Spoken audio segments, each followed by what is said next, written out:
ஜீ Tamil news நேயர்களுக்கு வணக்கம். இன்றைய டாக் நிகழ்ச்சியில் அரசியல் களத்தில் நடந்த பல்வேறு சுவாரஸ்யமான நிகழ்வு குறித்து பேசியிருக்கிறோம். நம்முடன் பல்வேறு தகவலுடன் நம்முடன் இணைந்திருக்கிறார் நமது செய்தி ஆசிரியர் நாகப்பன் சார். வணக்கம். வணக்கம் சார். குறிப்பாக தாவேக்கா ஆட்சி அமைப்பதற்கு முன்பதாகவே கொடுத்த வாக்குறுதியாக நிறைவேற்றுவாங்களா தாவேக்கா அப்படின்னு ஒரு எதிர்பார்ப்பு அரசியல் வட்டாரங்களில் ஒரு பரபரப்பாக பேசப்பட்டது. ஏன்னா ஆண்டுக்கு 6 சிலிண்டர் எப்படி தருவாங்க? இப்போ ஏற்கனவே சிலிண்டருக்கான தட்டுப்பாடு தமிழ்நாட்டில் இருக்கக்கூடிய நிலையில் 6 சிலிண்டர் தாவேக்கா அரசு அமைந்ததாக எப்படி தருவாங்கிற ஒரு கேள்விக்குறியானது எழும்பியிருந்தது. அதன்படி இன்றைய தினம் தமிழ்நாடு முதலமைச்சர் ஜோசப் விஜய் ஆண்டுதோறும் 3 சிலிண்டர்கள் வழங்கப்படும் என ஒரு அறிவிப்பை வழங்கியிருக்கிறார். இது எப்படி பார்க்குறீங்க?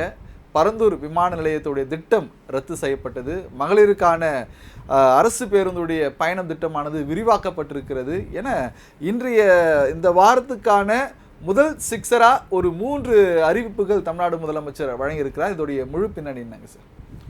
சட்டப்பேரவையில் இன்னைக்கு ரொம்ப முக்கியமான நாள் அப்படின்னு சொல்லலாம். தாவேக்கா அரசுக்கு ரொம்ப முக்கியமான நாள். ஏன்னா தேர்தலுக்கு முந்தைய ஒரு நிலைப்பாட்டில் முதலமைச்சர் விஜய் இருந்திருக்கலாம். இப்போ என்ன நிலைப்பாட்டில் இருக்காருன்னு சொல்லும்போது அப்போ அதை வெளிப்படுத்துகிற தருணம் வரும்போது அவர் எப்படி செயல்படுகிறார் அப்படிங்கிறது ரொம்ப கேள்வியாக இருந்தது. அப்போ முதலாவது பரந்தூர் விமான திட்டம். அந்த பரந்தூர் விமான திட்ட விரிவாக்கம் அப்படிங்கிறதோ அந்த திட்டம்ங்கிறதோ தேவையா அப்படிங்கிற கேள்வி எழும்போது முதல் முறையாக விஜய் மக்களை சந்தித்தது எங்குன்னு பார்த்தா பரந்தூர் ஏகனாபுரம். அப்போ அந்த திட்டம் இப்போது கைவிடப்படுகிறது அப்படின்னு அறிவிச்சிருக்காரு. தேர்தலுக்கு முந்தைய நிலைப்பாட்டை இன்றைக்கும் அவர் உறுதியோடு இருக்கிறதையும் சட்டப்பேரவையில் அந்த திட்டம் கைவிடப்படுதா அறிவிச்சிருக்கிறது ரொம்ப முக்கியமான ஒரு நகர்வாக பார்க்குறேன். இன்னொன்று இதில் விவசாயிகளிடம் நிலம் வாங்கப்பட்டது இல்லையா, கையகப்படுத்தப்படுறதுக்காக அந்த நிலம் மறுபடியும் கொடுக்கப்படும் போது இன்னும் விவசாயிகள் மகிழ்ச்சி அடைவாங்க. சுற்றுச்சூழல் சம்பந்தமாக யோசித்து பார்த்தாலும் இந்த தொழில் பொருளாதாரம் வளர்ச்சி அப்படிங்கிறத தாண்டி மக்களுடைய வாழ்வாதாரம் அந்த மக்களுடைய பிரச்சனை அப்படின்னு எடுத்தாலும் சுற்றுச்சூழல் அப்படின்னு எடுத்தாலும் இந்த திட்டத்தை கைவிடப்பட்டது வரவேற்கத்தக்கது. அது ரொம்ப முக்கியமான ஒரு நகர்வு. தாவேக்காவினுடைய அரசியலில் மிக முக்கியமான நகர்வா இந்த விஷயத்தை நம்ம சொல்லலாம். அதற்கப்புறம் அந்த கையகப்படுத்தப்பட்ட நிலங்களை விவசாயிகள் ஒப்படைக்கும் போது அது இன்னும் பெரிய ஒரு மாற்றத்தை நோக்கி வளரும். இன்னொன்று அன்னபூரணி சூப்பர் 6 திட்டம். இந்த திட்டத்தில் ஆண்டுக்கு 6 சிலிண்டர்கள் அப்படிங்கிறது தாவேக்காவினுடைய தேர்தல் வாக்குறுதி. இதில் முதல் கட்டமாக 3 சிலிண்டர்கள் வழங்கப்படும். அதாவது அந்த சிலிண்டருக்கான தொகை அவங்களுடைய வங்கி கணக்கில் வர வைக்கப்படும். 2027 பொங்கல் பண்டிகையை முன்னிட்டு இந்த திட்டம் அமலுக்கு வருது. ஆண்டுக்கு 2.5 லட்சம் வருமானம் கொண்ட குடும்ப தலைவிகளுக்கு இந்த திட்டம் சென்று சேரப்போகிறது. 2.5 லட்சம் வருமானம் கொண்ட குடும்பங்களுக்கு சென்று சேரப்போகுது. இதுவுமே வரவேற்கக்கூடிய ஒரு அம்சம். எல்லோருமே 2500 ரூபாய் மகளிர் உரிமை தொகை எப்போது கிடைக்கும் அப்படிங்கிற எதிர்பார்ப்பு இருக்கும்போது இப்படியான விஷயத்தை முதலமைச்சர் அறிவிச்சிருக்காரு. அப்போ தாவேக்கா அரசு அதாவது தேர்தல் வாக்குறுதியில் கொடுத்த ஒவ்வொரு திட்டங்களையும் படிப்படியாக அறிவிச்சிட்டு வர்றதை நம்ம பார்க்கிறோம். ஏன்னா இந்த பட்ஜெட் கூட்டத்தில் நம்ம பார்க்கும்பொழுது பல்வேறு திட்டம், ஏன்னா எதிர்கட்சிகளும் குற்றம் சாட்டினாங்க, எப்போ மகளிருக்கு 2500 ரூபாய் தருவீங்க, 6 சிலிண்டர் எப்போ தருவீங்க? ஏன்னா இது ஒரு பெரும் எதிர்பார்ப்பாக ஒரு குடும்பத்தோடு ஒரு கனெக்ட் ஆகக்கூடிய ஒரு விஷயமாகவும் ஒரு பேசு பொருளாக மாறப்பட்ட நிலையில் இன்றைய தினம் தமிழ்நாடு முதலமைச்சர் அந்த ஆண்டுக்கு 3 சிலிண்டர் என்று சொல்லியிருக்காங்க. அப்போது அந்த 2.5 லட்சம் அந்த நிர்ணயிச்சிருக்கக்கூடிய அது வருமானம் ஒவ்வொரு குடும்பத்துக்கும் 2 லட்சம் இருக்குன்னா இப்போ அதுக்கு மேலே இருக்கக்கூடிய குடும்பத்திற்கு அதுவும் செயல்பாட்டுக்கு வருமா அல்லது எப்படி? இல்லை, அது செயல்பாட்டுக்கு வராது. அதுதான் நிபந்தனையாக அங்கே சொல்லப்பட்டது. 2.5 லட்சம் வருமானம் இருக்கிற குடும்பங்களுக்கு அப்படிங்கிறது தான். ஏற்கனவே தங்க மோதிரம் அதுக்கான டெண்டர் விடப்பட்டது, அதில் இது பண்ணது இதெல்லாம் நமக்கு எல்லாருக்குமே தெரியும். இப்போ இது ஒரு அடுத்த திட்டமாக இருக்குது. இன்னொரு முக்கியமான திட்டம் மகளிர் வெற்றி பயண திட்டத்தினுடைய விரிவாக்கம். காந்தி பிறந்தநாள் அக்டோபர் 2ஆம் தேதி இது விரிவாக்கம் செய்யப்படுது. டீலக்ஸு எல்எஸ்எஸ் இந்த மாதிரியான பேருந்துகள்லையும் மாநகர பேருந்து நகர பேருந்து மலை கிராமங்களுக்கு போகிறது இப்படி எல்லா பேருந்துகளும் மாவட்டத்துக்கு மாவட்டம் செல்லக்கூடிய அந்த மப்சல் புறநகர் பேருந்துகள் இங்கே எல்லாருக்குமே மகளிர் இலவசமாக பயணம் செய்யலாம்.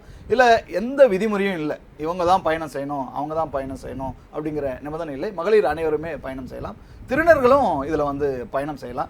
இத்தனை முறை தான் பயணம் செய்யணும் அப்படிங்கிற எண்ணிக்கையும் இதில் இல்லை. அந்த மாதிரியான கட்டுப்பாடுகள் எதுவுமே இல்லை. இப்போ முழுமையாக பயணம் செய்வதற்கான வசதி இருக்குது. அப்போ இது ஒரு முக்கியமான திட்டம். இதை விரிவாக்கம் செய்யப்படுவதுன்றது ரொம்ப வரவேற்கக்கூடிய விஷயமா இருக்குது. மகளிர் நலனில் அக்கறை செலுத்துகிற அரசாக தாவேக்கா அரசு இருக்கிறது அப்படிங்கிறத செயல்படுத்துற விதமாக இது இருக்குது. அப்போ ஆண்டுக்கு 6 சிலிண்டருங்கிறது எப்படின்னா படிப்படியாக வருவதற்கான வாய்ப்பு இருக்குது.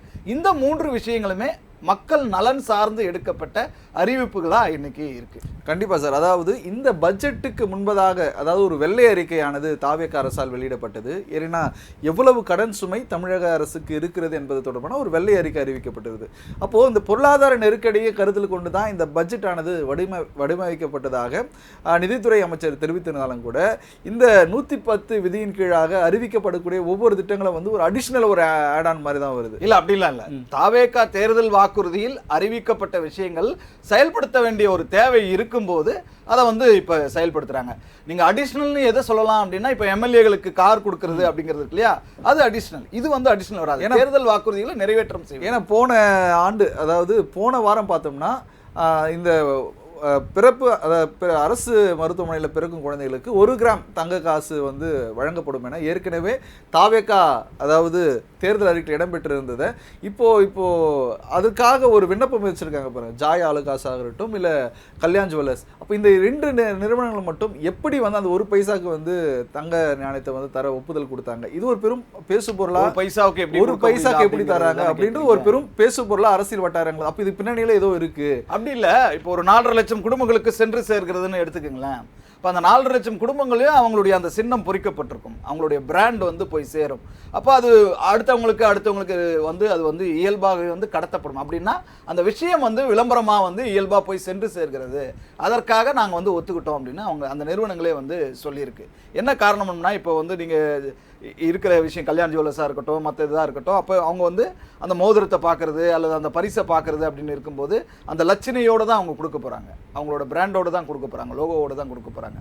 அப்போ ஒவ்வொரு குடும்பமும் அதை கண்டிப்பாக காட்ட தான் போகிறாங்க, நண்பர்களுக்கு உறவினர்களுக்கும் காட்ட தான் போகிறாங்க. அப்போ என்ன ஆகும், அது அடுத்தவங்களுக்கு போய் சேரும். அப்போ அவ்வளவு குடும்பங்களுக்கு சென்று சேர்வதை நாங்கள் வந்து அது ஒரு பிராண்ட் அம்பாசிடர் மாதிரி இந்த திட்டம் வந்து எல்லோருக்கும் சென்று சேர்க்கிற ஒரு விஷயமா இருக்கு, அதனால ஏத்துக்கிறோம் அப்படின்னு சொல்லியிருக்காங்க. கண்டிப்பா அந்த விதத்துல வந்து அவங்க வந்து அதை வந்து செலவா பார்க்கல, முதலீடா பார்க்குறாங்க, ஒரு விளம்பரமா பார்க்குறாங்க. கண்டிப்பா இது ஒரு புறம் இருக்கு. மற்றொரு புறம், அதாவது பரந்தூர் விமான நிலையம் வந்து ரத்து பண்ணியிருக்கு. அதாவது விமான நிலையம் அங்கே வர அமையக்கூடிய ப்ராஜெக்டை வந்து ரத்து பண்ணியிருந்தாலும், அப்போ ஏற்கனவே அந்த சுற்றில வாங்கியிருப்பாங்கல்ல ஒரு ரியல் எஸ்டேட், அதோட ஒரு பெரும் ஒரு வீழ்ச்சியை காணல.